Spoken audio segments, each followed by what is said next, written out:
So, hallo, der Heimwerker wieder mal. Ich habe ja, wie die meisten Leute, ein Auto und das Auto hat Ecken, Kanten, Verstecke und dergleichen mehr, wo sich jede Menge Dreck sammelt. Dreck, Staub und dergleichen mehr. Also dachte ich mir, in unserem Programm war dieser kleine Akkustaubsauger, Mini-Akkustaubsauger, sage ich mal dazu, oder kleine Akkustaubsauger dazu. Da gehört dann jetzt diese Düse, wird vorne, abmachen, damit man das auch sieht, wird hier vorne dann eingesteckt, richtig schön fest. Dann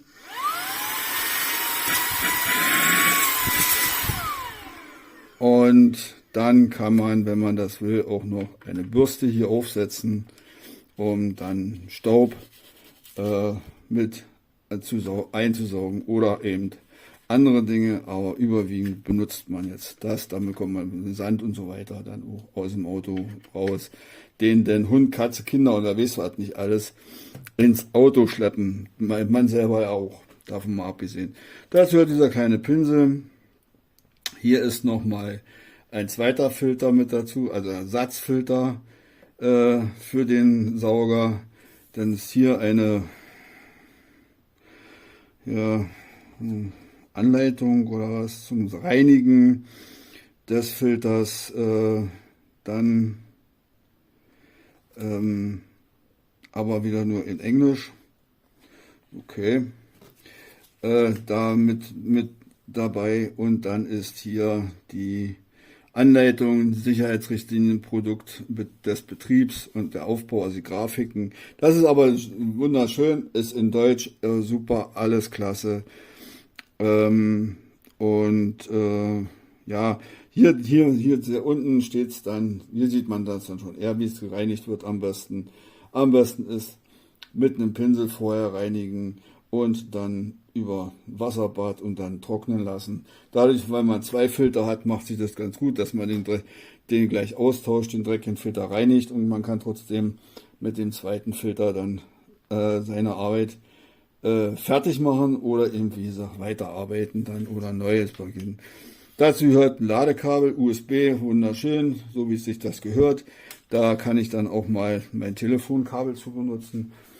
Und jetzt zu dem Sauger selber. Ich kann ihn ganz leicht auseinandernehmen, indem ich hier drauf drücke und dann habe ich schon die Motoreinheit mit Ladeeinheit in der Hand.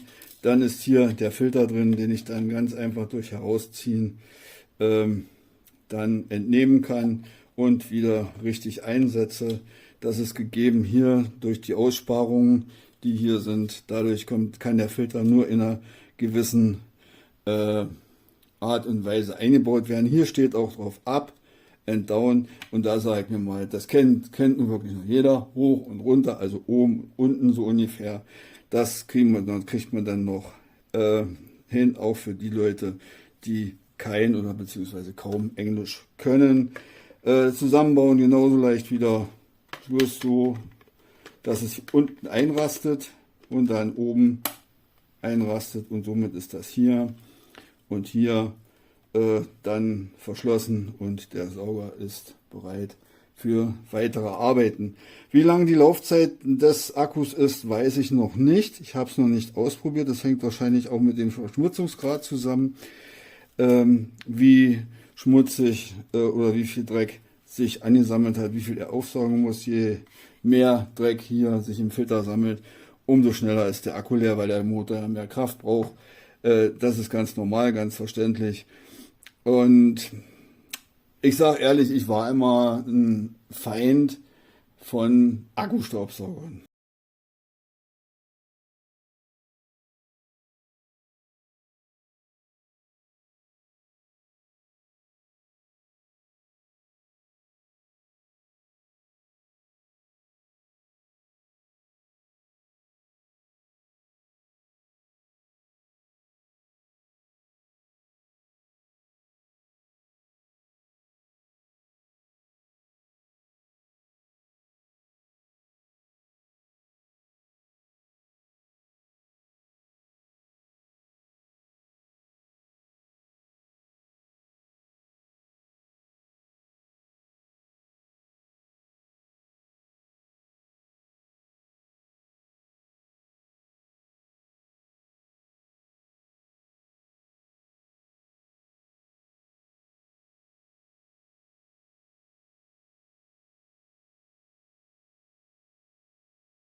Monkey.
club de